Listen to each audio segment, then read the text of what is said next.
Waktu yang pas untuk mencari ikan dengan teknik tarik pukat biasanya pagi hari. Nah, hari ini aku beruntung ikut merasakan sensasi menarik ikan dengan para nelayan.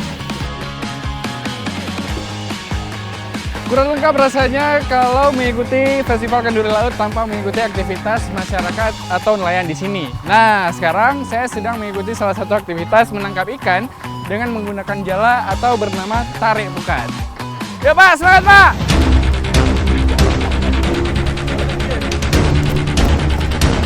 Tarik pukat termasuk cara menangkap ikan paling sederhana yang dilakukan secara berkelompok.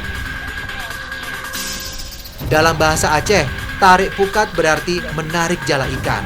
Biasanya, kegiatan ini dilakukan masyarakat di daerah pesisir. Tradisi ini telah dilakoni sejak masa Kesultanan Aceh, warisan abad ke-16.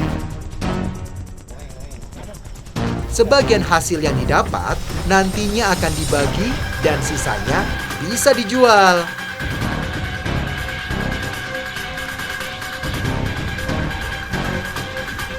Ini dia alatnya, sejenis pukat pantai berbentuk jaring panjang. Fungsinya untuk menangkap ikan dan memiliki kantong besar di ujung jaring. Oh iya, nelayan menggunakan pukat pada pantai berpasir dan lokasi-lokasi yang sebelumnya sudah ditetapkan oleh Panglima Laut.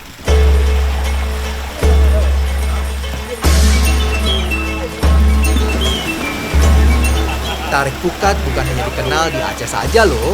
Thailand, Filipina, dan beberapa negara di Afrika dan Eropa juga menggunakannya, teman. Hanya saja beda teknologinya. Kalau sudah tangkap ikannya, enaknya kita olah nih jadi makanan tradisional di Sabang.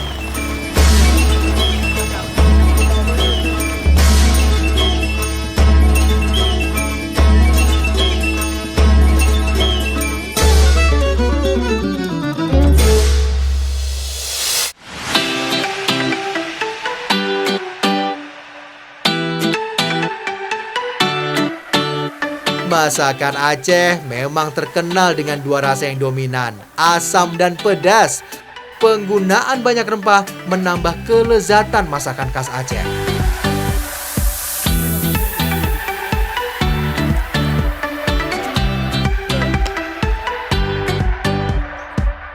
Kota Sabang dikenal dengan hasil laut yang luar biasa. Salah satunya adalah ikan. Nah, sekarang kita sedang mengolah salah satu olahan ikan yang paling terkenal di Kota Sabang dan di Provinsi Aceh pastinya. Kali ini, ikan yang digunakan ikan kakap merah. Ikan ini tidak hanya membuat gulai ikan jadi lebih lezat, tapi juga bisa memenuhi gizi yang dibutuhkan tubuh kita loh teman. Kakap merah mengandung protein lengkap teman.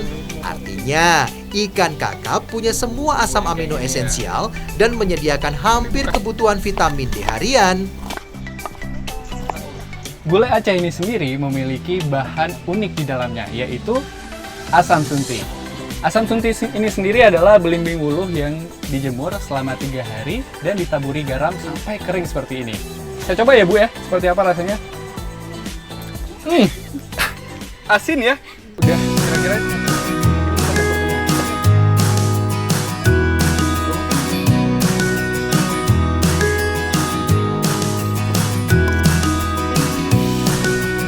Kita tumis semua ya Bu ya.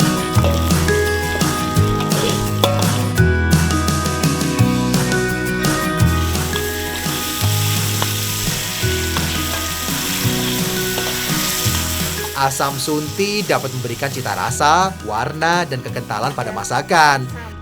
Gak heran lo teman, kalau asam sunti sering jadi bumbu olahan dari ikan. Masyarakat Aceh dan khususnya masyarakat Sabang memang menyukai penganan atau kuliner yang berkuah dan memiliki rasa asam dan pedas. Salah satunya adalah gulai Aceh. Nah, gulai Aceh ini sendiri bisa ditemukan pada acara-acara tertentu atau untuk dikonsumsi sehari-hari. Dan selain itu, gulai Aceh ini sendiri juga menggambarkan kebersamaan dan kekompakan.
Seperti daerah lain di Indonesia, Aceh juga punya beragam budaya dan kekayaan alam.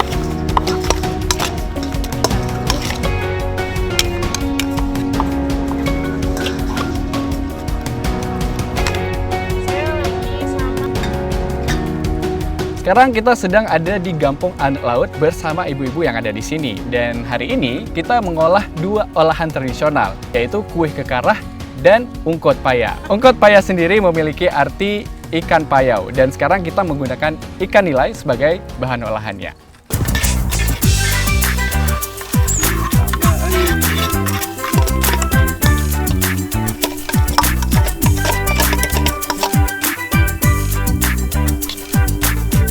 Ini udah bisa diolah ya Bu ya? Iya, udah. Wah, biar saya aja yang masak boleh ya? Boleh. Oke, langsung aja kita go.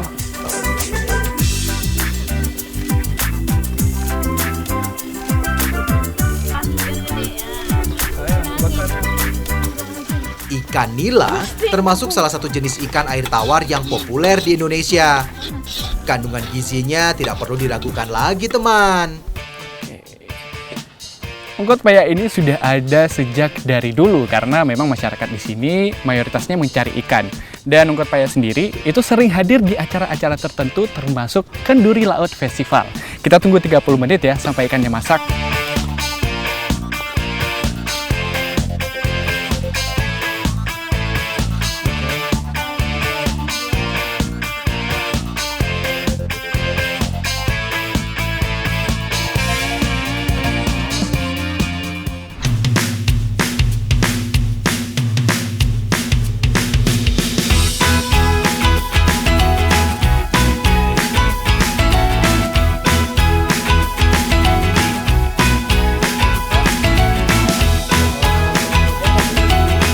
Dalam tradisi Pesijuk ada penganan lezat yang namanya tumpo.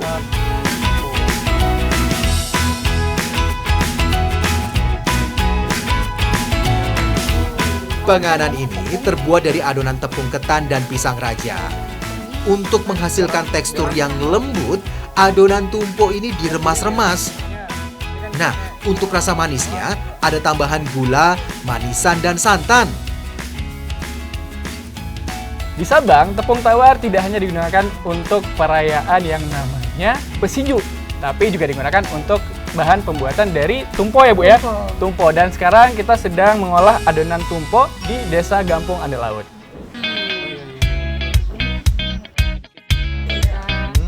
Dicetak ya Bu ya?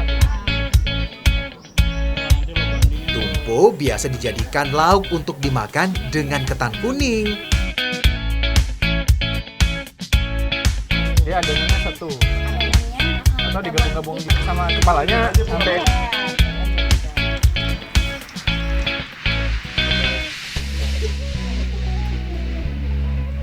Kue tumpo ternyata sudah ada sejak dari zaman dulu, dan dulunya bentuknya itu bundar. Tapi sekarang sudah berbagai macam tergantung kreativitas dari ibu-ibu. Tinggal digoreng.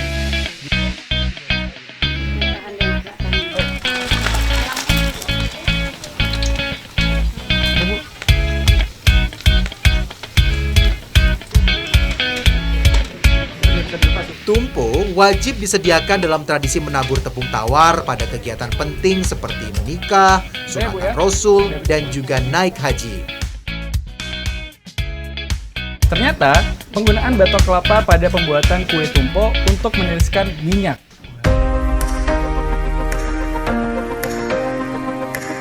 Penganan yang lezat ini memang biasanya hanya dijumpai pada tradisi adat Pesijuk. Untuk saat acara Pesijuk, tumpo biasanya disuapkan untuk calon pengantin ataupun jemaah haji.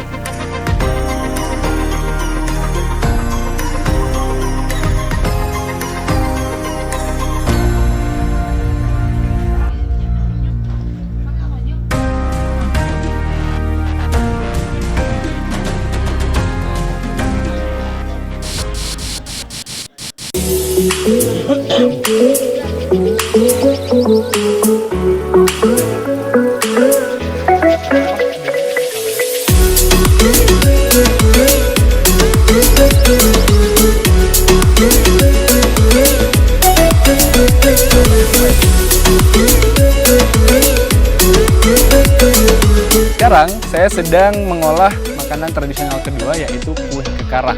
Dan kue ini juga hadir di acara-acara tertentu seperti acara perayaan Maulid dan acara-acara tradisional lainnya.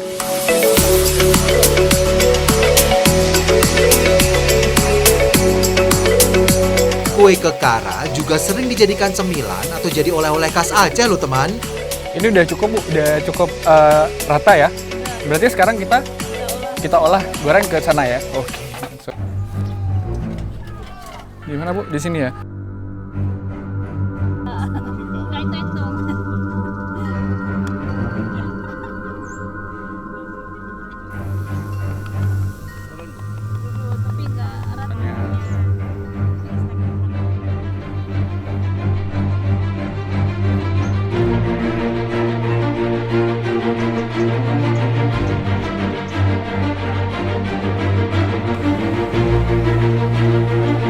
Pembuatan kue yang mirip sarang burung ini masih tradisional. Bahannya juga sederhana. Meskipun tampak mudah, tapi ternyata butuh ketelitian dan juga ketelatenan saat membuatnya loh teman. Proses selanjutnya dari pembuatan kue kekarah adalah menggorengnya. Dan yang paling unik adalah alat pembuatnya, yaitu dari bruk atau batok kelapa yang dibolongi di bawahnya. Boleh ya, Bu? Saya coba ya. Ini udah ya.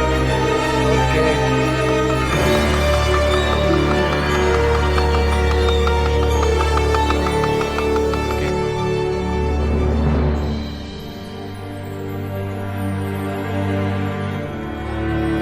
Berapa orang, Bu? Kue kekarah sendiri punya 3 bentuk. Bentuk setengah lingkaran, bentuk segitiga, dan bentuk yang digulung. Nah, jadi tidak ada bentuk spesifik atau bentuk khusus untuk perayaan-perayaan yang ada di Kota Sabang.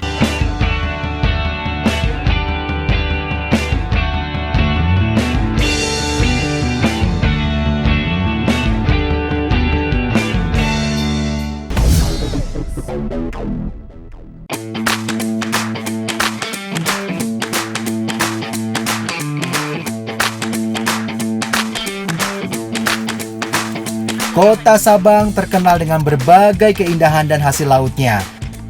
Salah satu hasil lautnya yang potensial, gurita. Ikut aku ya, mencari gurita dengan cara tradisional.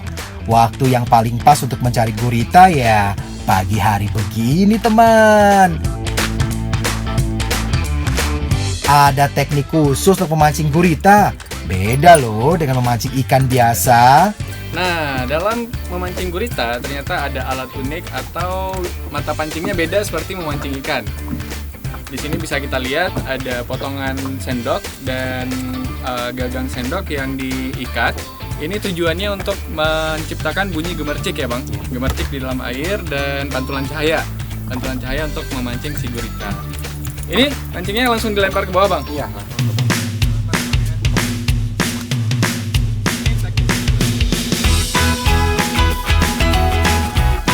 Di lingkungan alaminya, gurita biasanya memangsa kepiting dan rajungan. Makanya, umpan mancing yang dapat dipakai untuk menarik perhatian gurita harus berbentuk menyerupai kepiting atau rajungan.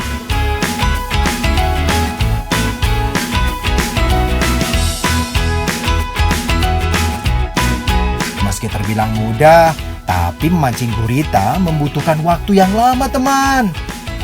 Saat memancing gurita, sebaiknya dari atas perahu, karena kita tinggal menggerak-gerakkan umpan begini.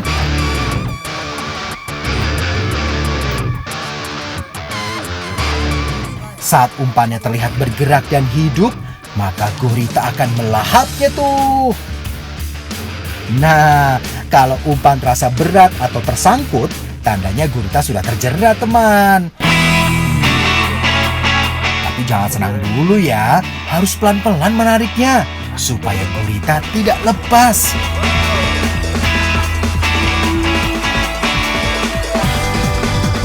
Setelah menunggu lama sekitar 30 menit, akhirnya kita dapat guritanya. Lanjut Bang, ini cinta dulu.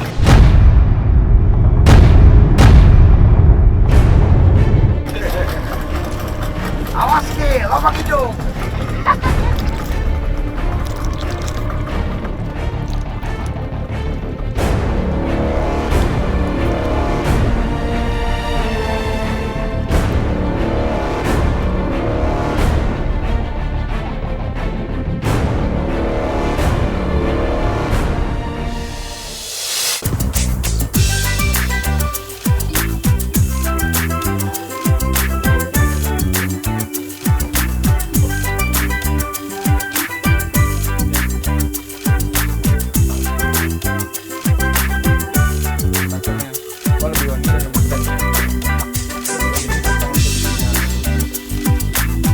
Provinsi Aceh, khususnya Kota Sabang, memiliki beragam jenis menu olahan gulai, teman. Kalau yang mau dibuat ini, gurita peaweh. Sebenarnya, untuk masakan ini tidak harus memakai gurita ya. Bisa juga loh diganti ikan atau daging lainnya. Kalau tadi saya sudah memancing gurita bersama para nelayan, sekarang waktu saya mengolah salah satu penganan khas yang ada di Kota Sabang, yaitu peawuh gurita ya Bu. Gurita peawuh. Nah, selain di sate, ternyata gurita juga bisa dimasak tradisional. Gurita adalah salah satu seafood yang rendah kalori dan rendah lemak, teman. Rugi banget ya yang tidak suka. Gurita juga jadi sumber kalsium, kalium, fosfor, dan selenium. Bumbu yang dipakai tentu saja aneka rempah khas. Oh iya, kalau ngomongin bumbu dalam masakan Aceh, tidak terlepas dari sejarah di sini. Pada masa lalu, Aceh pernah loh menjadi salah satu wilayah penting dalam jalur perdagangan rempah-rempah dunia. Tentu saja, ini mempengaruhi kebudayaan dan makanan di Aceh. Kita tumis bawang dulu.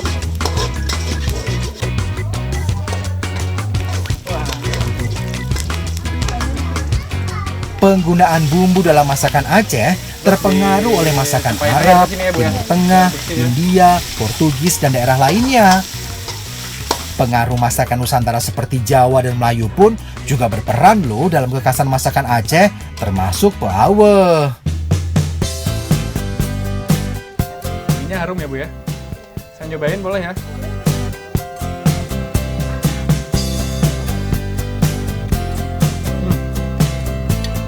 Rasanya enak, tapi yang paling luar biasa adalah rasa kenyal dari guritanya itu sudah hilang. Karena prosesnya lumayan lama ya Bu ya. Masaknya 20 menit ya.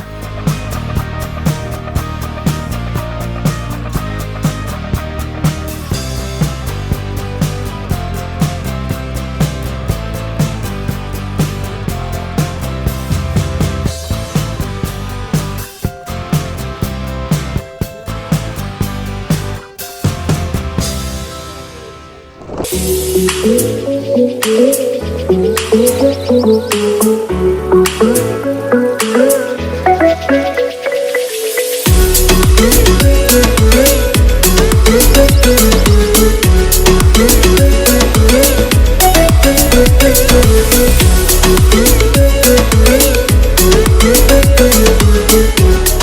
satu makanan unik lainnya di Kota Sabang yang mau aku buat. Namanya ayam tangkap. Wah, unik ya namanya teman. Masih tentang kuliner khas yang ada di Kota Sabang. Dan sekarang saya sedang memasak yang namanya ayam tangkap ya Bu ya. Dengan ibu-ibu dan kakak-kakak yang ada di sini. Pastinya ayam tangkap ini sendiri bukan berarti kita harus nangkap ayamnya dulu baru dimasak. Ternyata ayam tangkap ini sendiri memiliki arti ketika dimakan nanti itu harus dicari di kerumunan daun-daunan dulu ya Bu ya.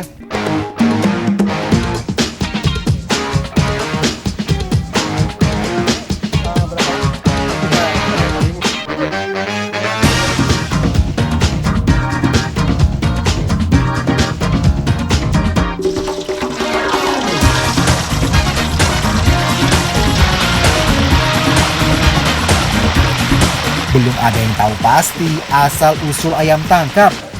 Ada yang menyebutkan sebutan ini muncul karena potongan ayam ini bersembunyi di antara dedaunan. Ada juga yang bilang ayam tangkap diambil dari kebiasaan masyarakat Aceh saat memasak daging ayam. Sebelum memasaknya, mereka harus menangkap ayam di pekarangan.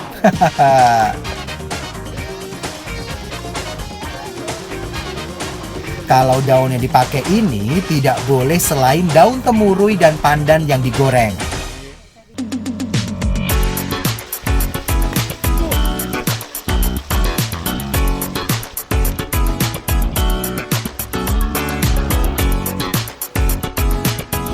Diapain lagi sekarang?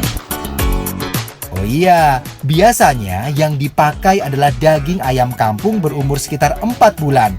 Kalau terlalu tua, daging ayam cenderung alot, jadi kurang nikmat kalau dijadikan ayam tangkap. Zaman dulu, ayam tangkap dihidangkan saat ada tamu yang datang. Kalau sekarang sih, sudah banyak rumah makan di Aceh menyajikannya, teman. Akhirnya saya tahu kenapa alasan dari nama ayam tangkap. Ternyata mencarinya aja susah nih, harus ditangkap-tangkap dulu ya Bu ya, karena banyak daunnya. Cobain Bu, ayo ambil.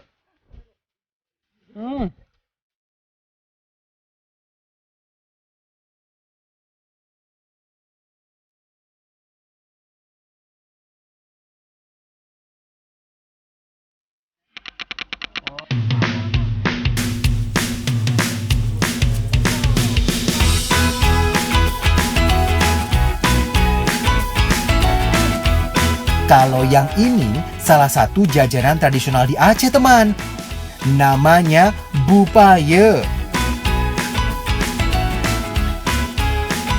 Kue Bupaye terbuat dari beras ketan putih, gula, dan santan.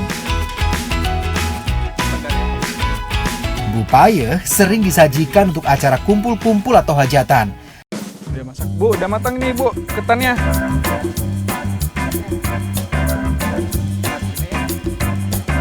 Ketan dalam kue Bupaye yang lengket dan menempel mengibaratkan saat berkumpul, kedekatannya ini akan semakin akrab.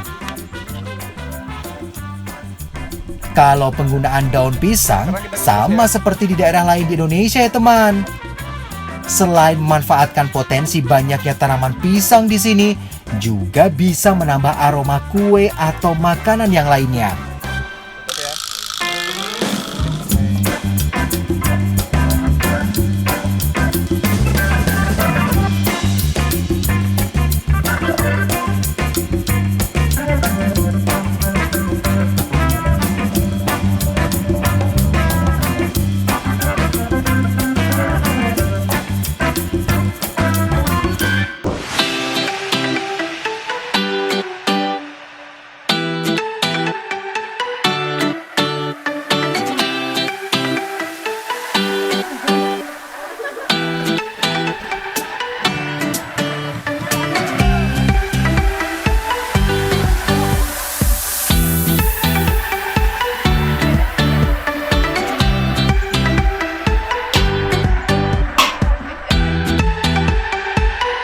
Masih tradisi di Aceh teman, Aku mau ikut kenduri apam atau kenduri serabi.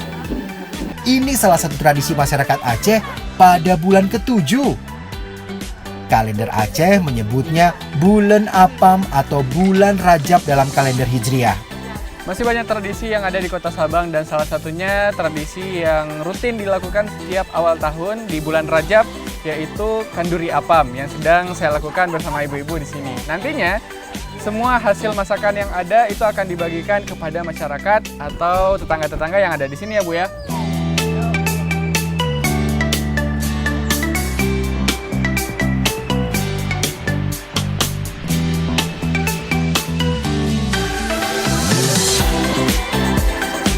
Kenduri apam sudah ada sejak zaman Kesultanan Aceh. Dulunya, kenduri ini diadakan untuk mendoakan orang yang sudah meninggal dunia dengan mensedekahkan apam ke masjid pada hari Jumat. Kemudian dikendurikan pada jemaah selesai sholat Jumat. Ada juga yang menyebutkan, awalnya kenduri apam jadi hukuman suatu desa di Aceh untuk kaum laki-laki yang tidak pergi ke masjid di hari Jumat selama 3 kali berturut-turut. Mereka diwajibkan membawa apam untuk dikendurikan bagi para jemaah sholat Jumat. Tujuannya supaya malu karena tidak sholat Jumat dan tidak mengulangi lagi. Oke, ini udah masak ya Bu ya? Iya, ini udah masak, kita taruh di sini.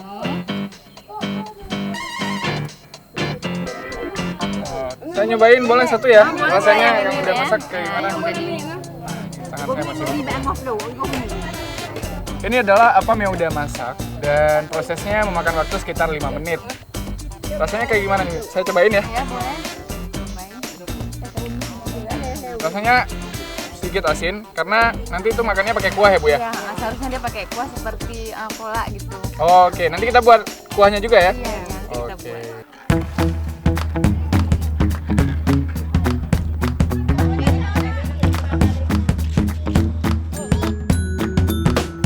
Dulu, apam harus dimasak dengan daun kelapa kering, teman. Sekarang, apam bisa dimasak memakai kompor atau kayu bakar supaya lebih mudah dan cepat. Apam dimasak sebaik mungkin ya, teman. Maksudnya, apam harus matang merata. Oh iya, biasanya apam disajikan dengan kuah tuhe. Kuahnya terbuat dari santan yang dicampur pisang atau nangka masak dan gula.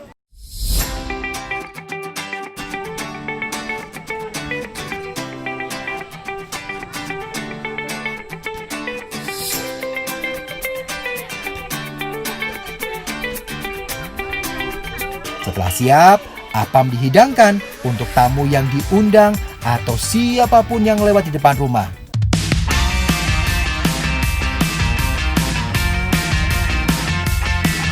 Ada juga nih yang diantar untuk keluarga di kampung lain.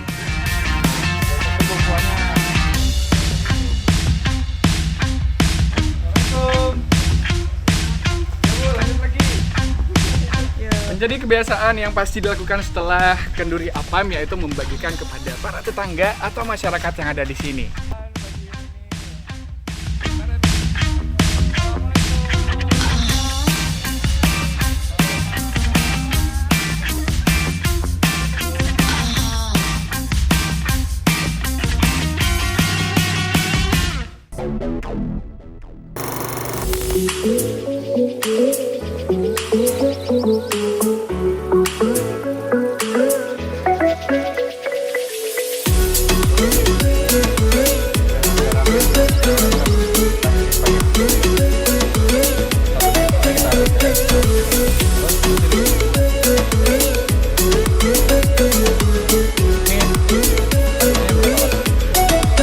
Masih ada nih kue tradisional Aceh yang terkenal, teman. Kami menyebutnya kue ade atau kue bingkang.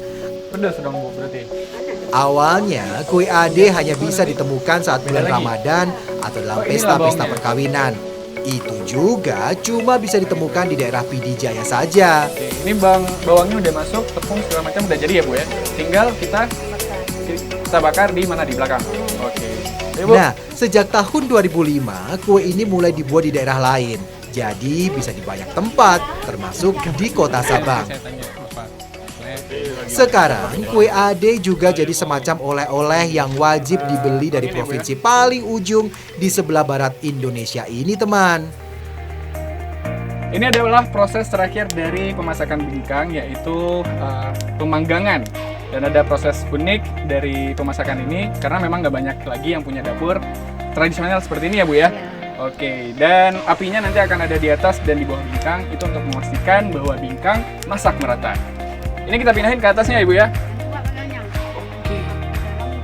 Ke sini. Oke. Ini prosesnya berapa lama nih Bu? Untuk matang merata?